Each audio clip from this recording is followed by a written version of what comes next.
In a society ruled by norms, we tend to involve so much energy into finding the perfect job, the perfect life partner, or money. I mean, we're chasing happiness. We involve all of our energy into these things, not necessarily because deep inside we want to, but because that's what we were told to do as kids. I'm not suggesting that we should give it all up, buy a van, and start a huge road trip all over the country, even though that idea sounds pretty sick to me. But at least we should just be conscious. Just be conscious that what we call our reality is actually a matrix of human-made mental models. Colors are just a concept to explain the messages that the light receptors in our eyes send to our brain. Being a boy or a girl is a concept purely culturally formed. I mean, no matter what physical differences there are, we could have said that everyone would be called just humans. I think you get the point here, but the idea is that we're so brainwashed by our conception of what we call reality that we freak out when we see ourselves not being normal, when actually all of this has been designed by humankind for thousands of years.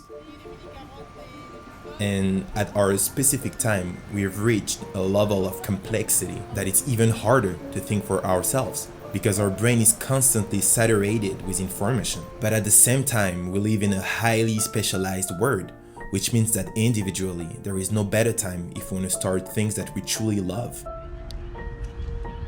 I strongly believe that with self-awareness, hard work, and consistency, we can overcome our fear of judgment.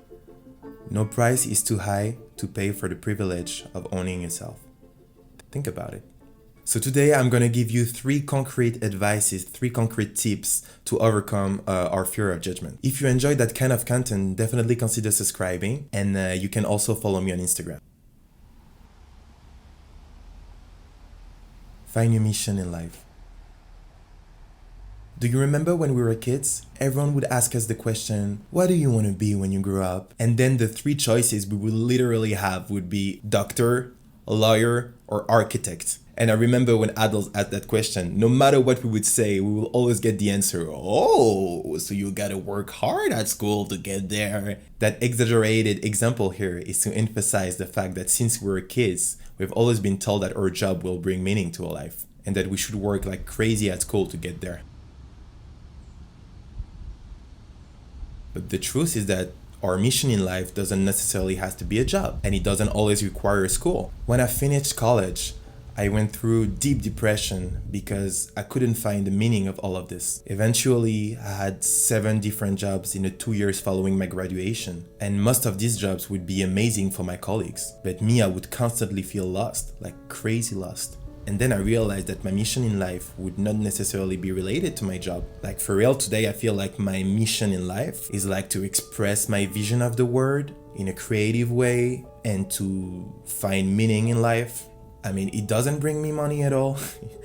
It takes me a lot of time, but it fulfills me in a way that I can't explain. But keep in mind, it doesn't have to be art, or it doesn't have to be cool, and it doesn't have to bring you money.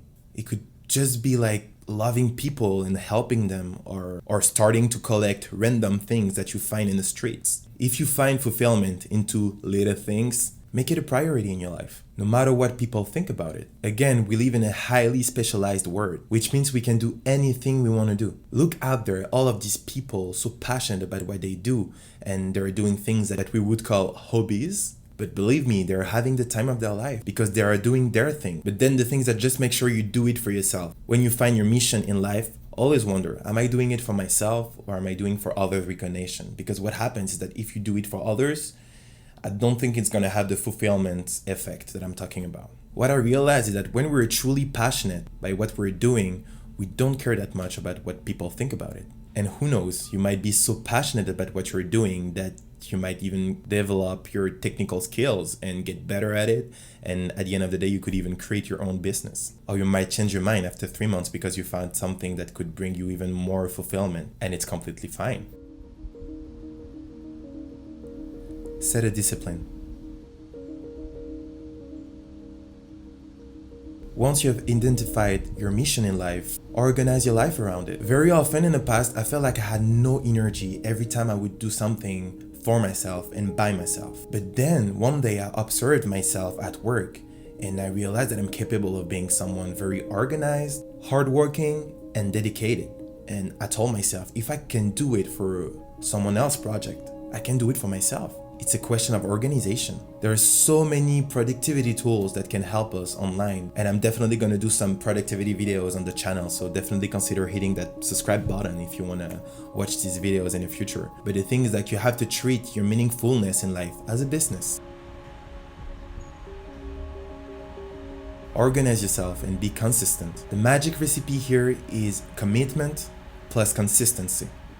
Again, think about all of these passionate people that are doing what they truly love in life. Generally, we call these people like heroes, but actually, with all of the respect that I have for these people, it's just hard work, commitment, and consistency. And you would realize that these people, they're not really scared about what other people could think about them because they're doing their thing. I mean, guys, if we can spend 2 hours per day on Instagram, we definitely have time to focus on our mission in life. The purpose of a goal is not achieving it, but is to become the kind of person who even attempted it. Think about it. Self-love. So we live in a world in which judgment is omnipresent. It has probably always been like that, and it will probably always be like that in the future as well. So the problem is not you, it's not others, but since judgment is everywhere, the only real solution that we have is to change our perception of judgment. Even better, we could develop self-love and find our mission in life, as I said. I don't believe in self-love as the theoretical concept of accepting myself. I don't know, it's just too abstract to me. To me, the best way to love yourself is to build the life you truly want to live. The power of habit is insane, guys. And to me, this is the key to self-love. Studies have shown that 40% of our daily actions are habits. As the brain learns to do something repetitively, our brain activity decreases and our brain starts creating cravings when we don't do these things. Identify the things that you're doing in your life that are not aligned with your true self and who you want to become, and substitute all of these habits with new ones that will help you reach your goal, your mission in life.